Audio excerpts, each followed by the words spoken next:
지금 시장 흐름이 좋죠. BNB는 뭐 떡상 수준이고, BNB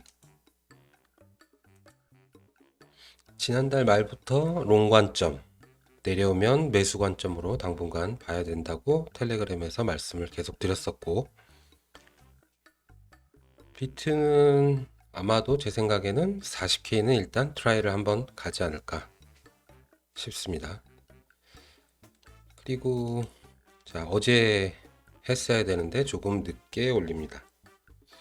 이 BNB 떡상 이유가 이 ATA 토큰 런치풀 이유도 있을 것 같아요. 오늘은 ATA 오토마타 맞는지 모르겠지만 20번째 바이낸스 런치풀 토큰이고, 오늘 오전 9시에 뭐 하루 지났지만 지금 오전 9시에 이미 시작을 했죠. 여기가 이제 ATA 네트워크 홈페이지인데, 홈페이지 분위기가 딱 들어와 보시면 아시겠지만 전형적인 솔루션 회사 같은 홈페이지죠. 그 오토메타 투자자 보시면 제일 처음에 여러분이 너무 잘 아시는 알라메다 리서치가 있죠. 알라메다, 우리 뽀글이형 픽이라는 거, ATA 토큰 홈페이지는 제가 좀 둘러봤는데 너무 어려워서 설명드리기가 좀 그래요. 이 에이타라고 그랬는데 ATA, 자 보면은 ATA는 디앱을 위한 개인정보 보호 미드웨어 레이어를 제공하는 탈중앙화 서비스 프로토콜이다. 너무 어렵죠. 뭔 말인지 딱 와닿는 게 없죠. 지난번에 런치풀 같은 경우에는 뭐 앨리스나 TLM 이런 거는 좀 직관적으로 이게 뭐 하는 거구나 딱 감이 오는데, 게임이고 그러니까 아무래도 ATA 같은 경우는 이제 솔루션이다 보니까 실제 제가 좀 둘러봤는데 내용도 어렵고, 저도 세부적인 기술 내용 이런 것들은 잘 모르고, 또 얘네들이 어떻게 잘 구현할지도 사실은 이제 초기 단계니까 그걸 설명드리기가 쉽지 않죠. 그리고 제대로 공부를 하려면, 제대로 알려면 공부를 무지하게 해야 되는데 시간도 부족하고, 그리고 설령 뭐 제가 단기간에 엄청 공부해서 이렇게 수박 겉핥기식으로 해서 여러분께 설명해 본들 뭐 틀리는 것도 많을 거고, 실제 전문가들이 보실 때는. 그래서 ATA 토큰의 핵심만 말씀드릴게요. 지금 제가 말씀드리는 내용도 틀린 게 많을 수도 있어요. 참고만 그냥 하시고, 이 ATA 토큰에서 가장 중요한 거는 이 ATA가 웹 3.0 관련 토큰이라는 거, 개인정보 보호 솔루션 관련. 이걸 설명드리기 전에 제가 볼 때 이 코인들, 알트코인들에서 유망 분야를 꼽자면은 디파이 있을 거고 당연히. 근데 이제 디파이 같은 경우에는 취약점이 좀 많죠. 최근에 이제 플래시론도 많고 공격당한 그런 디파이들이 많잖아요. 그래서 좀 디파이 같은 경우에는 좀 더 많이 보강하면서 발전을 해야 될 것 같고, 다음으로 NFT 같은 경우에는 뭐 워낙 잘 아시죠. 뭐 설명 안 드려도 잘 알 거고, 그리고 또 메타버스, 가상현실 세계 이쪽 NFT하고 이 메타버스는 아마도 같이 가야 될 것 같고, 그리고 마지막으로 웹 3.0 이 분야를 블록체인 가장 유망 분야로 저는 생각을 하고 있어요. 이 웹 3.0 같은 경우에는 머지않은 미래에 실현이 될 것 같고, 어찌 보면은 거스를 수 없는 흐름이 될 거라는 제 생각입니다. 그럼 이 웹 3.0이 뭐냐? 이 웹 3.0에 대해서 저보다 잘 아시는 분들이 더 많으시겠지만 간략히 제가 좀 설명을 드리면, 예전에 모뎀 시대, 모뎀을 이용하신 분들이 많죠. 저도 물론 이용해봤고, 띠띠, 그거 있잖아요. 그게 웹 이제 1.0이고, 월드와이드 앱, 따따따. 우리는 현재 지금 웹 2.0 시대에 살고 있는 거고, 제가 지금 보시고 있는 이 유튜브도 웹 2.0 시대의 산물이죠. 블로그 같은 경우도 마찬가지고. 이 웹 2.0 시대가 꼽히면서 우리는 어마어마한 정보의 혜택을 손쉽게 받아들일 수 있게 된 거고, 지금 이 영상도 방 안의 컴퓨터에서 혹은 이동하시면서 스마트폰으로 보고 계실 거잖아요. 이 웹 2.0 시대가 유저들에게 무지하게 좋고 혜택을 많이 받은 건 사실인데, 문제는 이제 개인정보 보호, 프라이버시 침해 문제가 나오게 된 거죠. 이 페이스북, 구글 같은 거대 기업들이 정보들을 독점하고 폐쇄적인 구조로 가져가면서 프라이버시 침해 문제, 개인정보 보호 문제가 대두되기 시작했고, 작년에는 또 뭐 페이스북 정보 유출 사태도 있어서 주커버그가 청문회에 나와서 막 털리고 그랬었잖아요. 딴소리만 계속 하던데. 그리고 또 이 코인 관련해서는 이제 미국 국세청에서 코인베이스에 고객 정보를 요청했을 때 코인베이스에서 그대로 넘겨줬었고, 우리가 이용하고 있는 이런 메신저들, 카톡 같은 메신저들도 검열해서 안전하지는 않죠.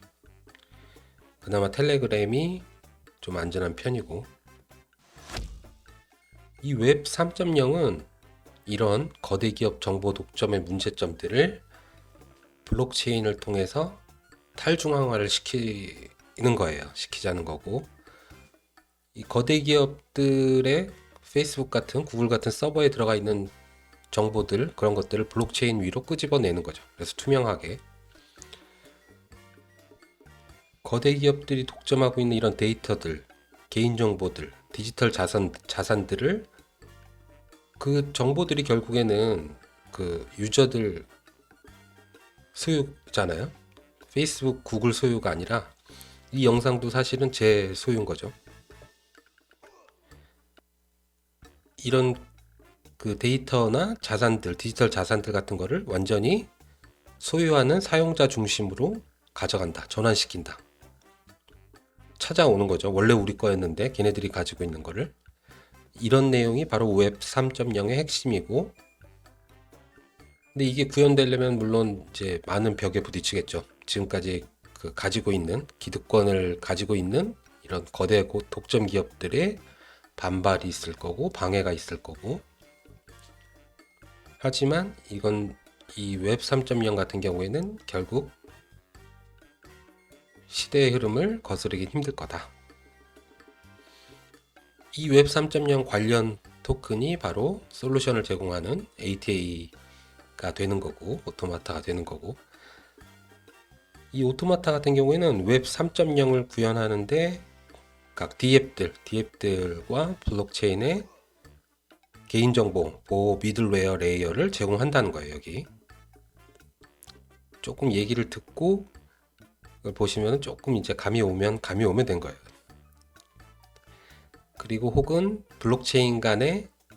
각 블록체인 간의 중간에서 크로스 역할, 호환을 가능하게 해주는 역할을 하겠다는 게 이 오토마타의 목표인 듯 합니다. 그리고 이 ATA 토큰은 당연히 그 네트워크 상에서 기본 유틸리티 토큰이 되는 거고, 자, 리서치를 이제 살펴볼게요. 여기 이제 볼드 굵은 글씨가 이제 핵심 내용이겠죠. ATA 토큰의 지원 기능으로 익명 투표. 이 ATA 토큰이 거버넌스 토큰 기능도 가지고 있는데, 투표를 할 때 익명으로 자기가 신원을 밝히고 싶지 않다고 하면 익명 투표를 가능하게 해준다는 거예요. 그리고 각 블록체인 간의 호환이 가능하게 해준다는 거고, 그 다음에 MEV Minor Extractable Value, MEV 최소화를 지원한다고 하는데, 이 MEV를 또 설명을 드려야 되잖아요. MEV를 최소화한다는 게 뭔지 이제 아셔야 되는데, 이걸 또 설명을 드려야 돼요. 그래서 얼마 전에 이더리움 네트워크, 지금은 안정됐죠.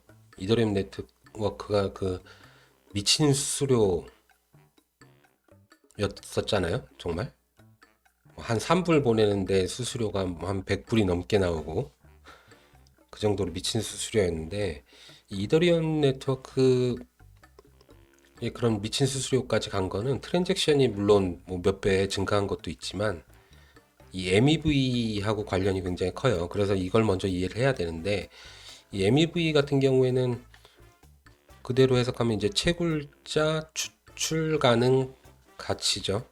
그래서 이 채굴자들이 거래가 이제 블록에 배치되는 순서, 방법, 그리고 그런 위치 같은 거를 이제 지시하는 게 이제 채굴자의 능력이고, 그런 채굴자의 능력에 따라서 채굴자의 수익, 채굴자의 추출 가능 가치가 변화가 되는데, 이 MEV를 이 채굴자들이 조작을 하면서, 조작이라고 하기는 뭐하지만 어쨌든 간 이걸 이용해서 굉장히 수익을 편취하고, 사용자들의 수익을 편취하고 많은 문제점을 야기시켰죠. 이 트랜잭션이, 여러분이 트랜잭션을 이제 요청을 하면은, 전송을 요청하면은 채굴자들 트랜잭션 저장 장소인 펜딩풀, 멤풀에 들어가게 돼요. 멤풀에 들어가게 되면 채굴자들이 이 트랜잭션을 채굴을 하는 거죠. 채굴을 하고 그 다음에 블록에 이렇게 순서대로 넣어줘야 되는데, 그래야 거래가 이제 여러분께 성사되는 거잖아요. 여러분은 수수료를 지불하고, 가스피. 근데 채굴자들이 이 멤풀을 볼 수가 있어요. 멤풀을 보고 순서를 이제 정하는데, 자기들이 이제 괜찮은 차익 거래 그런 트랜잭션이 있으면은 자기들이 가로채는 거예요. 자기들이 수수료를 더 써내서. 어쨌든 간 수수료 우선으로 그 블록이 배치가 되는 거잖아요. 그 미친 수수료 전쟁이 다 이 채굴자들 탐욕 때문에 일어난 게 가장 컸다. 물론 뭐 트랜잭션 양이 많아진 것도 있었지만, 그 정도까지 수수료가 폭등할 그 정도는 아니죠, 사실. 그 가로챈 트랜잭션을, 자기 거를 수수료를 높게 써낸 다음에 그 사람보다 제일 앞단 블록에다 넣어서 자기 거를 우선 체결시키는 거예요. 그래서 그 차익 거래를 자기가 먹게 되는 거죠. 그렇게 되면 이제 당초 요청한 사람 거는 나가리가 되는 거잖아요. 그 사람은, 처음에 요청한 사람은 남 좋은 일만 시켜주는 거죠. 채굴자들. 수수료만 내고 체결이 안 되면서 자기는 거래 수수료만 날리고, 채굴자가 그 차익을 먹고, 이렇게 채굴자들이 트랜잭션에 개입해서 다른 시장 참여자의 차익을 가져가는 일이 아주 빈번하게 발생하면서 이더리움의 그 미친 수수료가 나오게 된 거죠. 채굴자들이 이런 걸 하려고 이제 프로그램도 돌려요. 자동 차익 거래, 자동 매매봇, 그걸 돌려서 막대한 이익을 편취했고, 결국 그 선의 거래자는 수수료만 내고 거래도 실패하고 낙담을 하게 되는 거죠. 가로채려고 수수료를 더 높게 써내면 또 다른 채굴자가 또 그걸 보고서 또 더 높게 써내고, 계속 경매식으로 이 수수료가 계속 천정부지로 올라가게 된 거예요. 그러면서 그런 말도 안 되는 폭등하는 수수료가 나왔던 거고, 이런 여러 부작용들을 많이 일으켰고, 뭐 예를 들어 보면은 스시 수압에서 이더리움이 2,800불이다. 근데 유니 수압에서 이더리움이 3,000불이다. 그러면은 스시에서 유니로 보내면은 200불을 재정거래 차익을 거둘 수 있잖아요. 그래서 이제 사용자가 그거를 유니 수압으로 이제 트랜잭션을 보내는 거죠. 보냈는데 가스피가 100 정도면은 100기위 정도면은 갈 것 같아 갖고 100을 써낸 거예요. 근데 채굴자가 이걸 보고 이거 괜찮네, 200불 내가 먹어야겠다 하고서 자기가 120기위를 써내고, 그리고 자기 거를 블로그 앞에다 넣고, 근데 또 다른 채굴자 놈이 그걸 보고 이거 괜찮네. 내가 먹어야겠다 하면서 또 150을 써내는 거죠. 150기를. 그런 식으로 이제 문제가 발생했던 거고, 이렇게 예를 들면 조금 이해가 되실 수 있겠죠. 근데 이제 그 이거 너무하다. 그래서 플래시보츠라는 팀이 이런 양아치 놈들 이걸 좀 바로 잡아야 되겠다 해서 이제 다른 이제 솔루션을 좀 제공하죠. 트랜잭션 들어온 것들을 갖다가 TX 번들을 만들어서 다른 채굴자들 그런 양아치들을 못 보게 한 다음에 대형 채굴풀에 조금 돈 더 얹어주고 팁을 좀 주면서 야 이것 좀 빨리 해줘. 그런 식으로 해서 그런 문제점이 어느 정도 해결이 됐다. 그래서 이제 이더리움 그 가스피가 쭉쭉 내려가면서 지금 안정이 된 거예요. 자정 노력이 있긴 했지만 상당히 안 좋은 케이스죠. 얘기가 좀 딴 데로 빠졌는데 ATA가 하려는 거는 이제 이거하고는 다른 방식이겠지만 어쨌든 이런 채굴자들 추출 가능 가치 MEV를 최소화해서 신뢰할 수 있는 솔루션을 지원하겠다 라는 거고, 이 MEV 문제가 이제 계속 일어나게 되면 그 네트워크 자체의 신뢰도가 떨어지게 되니까 이 두 가지가 핵심인 거예요. 익명 투표, 그 다음에 MEV 최소화, ATA 핵심 기능으로 볼드체를 해놨으니까 그 두 가지에 대해 설명을 드린 거고, ATA 총 토큰 발행 예정량은 10억 개입니다. 10억 개고 바이낸스에 상장할 때 이제 며칠 후에 상장하죠. 할 때는 1.7억 개 정도, 한 17% 정도가 유통량이 되는 거고, 런치풀에는 4천만 개가 할당이 된 겁니다. 진리카 연구원이 합류해 있다고 하고, 오토마타 네트워크가 작년부터 웹 3.0 관련해서 이런 컨퍼런스 같은 데서 좀 주목을 받았던 것 같아요. 그리고 요 안티 프런트 러닝, 이게 이제 그 채굴자 추출 가능 가치를 최소화시키는 그 기능인 것 같아요. 컨베이어 라고 해서 자기 거를 이제 채굴자들이 우선적으로 자기 거들을 앞에다가 배치하는 거를 막는 그런 얘기 같아요. 트랜잭션을 가로채지 못하게 하겠다. 그래서 신뢰를 주겠다. 폴카닷 디코드 메인 스테이지에서 발표자로도 나섰던 것 같고, 그래서 주목을 받았던 것 같아요. 그래서 이번에 파밍 토큰으로 폴카닷도 참여하게 된 이유가 아마 요거에 있는 것 같고, 시드 세일에서 5천만 개, 그리고 전략적 투자자 세일에서 6천만 개, 가격은 0.02불, 0.04불에 판매를 했고, 이 두 개 다 이제 프라이빗 세일 형식으로 판매된 거기 때문에 개인 투자자는 없는 거죠. 개인 투자자는 우리가 런치풀에 참여한 우리가 최초의 개인 보유자가 투자자가 되는 거죠. 바이낸스 런치풀을 시작으로 해서 본격 마케팅에 들어간다고 하고 7월 1일까지 한 달간 진행이 되고, 런치풀 참여 토큰은 BNB, BUSD, 그리고 폴카닷 이렇게 세 가지 토큰이 되고, 폴카닷 존버하시는 분들은 이번에 런치풀 통해서 혜택을 많이 받으실 수 있을 것 같아요. BNB 풀의 70%, 그리고 BUSD 풀의 10%, 그리고 폴카닷 풀의 20%가 배정이 되어 있으니까, 폴카닷 지금 시장이 조금 조정기고 그러니까 폴카닷 가지신 분들이 많지 않을 거니까 상대적으로 경쟁도 다른 풀에 비해서 덜 할 테니까 아마 다른 풀에 비해서 농사이자를 퍼센티지를 많이 받으시지 않을까, 제 생각에는. 그리고 6월 6일 상장 전에 이 상장 전 초기 5일이 수확 보상이 크다 라는 거 계속 말씀드렸죠. 염두에 두시고요. 실제 한번 참여를 해볼까요? 자, 홈페이지에서 바이낸스 수익 창출 여기 들어온 거예요. 이 런치풀 하는 방법을 모르시면 제가 이전에 올려놨던 영상 보시면 됩니다. 여기 위에 느낌표 이렇게 해갖고 뜰 거니까 참고하시고요. 거꾸로 느낌표죠. 이 영상을 보시면 되고, 런치풀 여기 해서 더보기 들어가고, BNB 풀에 한번 참여를 해볼게요. 스테이킹 최대인데 제가 아까 한번 해보니까 이번에는 그 BNB 최소 참여량이 좀 커요. 0.1 BNB니까 그 수량이 안 되시는 분들은 볼트에 넣어놓으면 될 것 같긴 해요. 볼트 BNB 수량이 0.1이 안 되시면 볼트에 넣어보면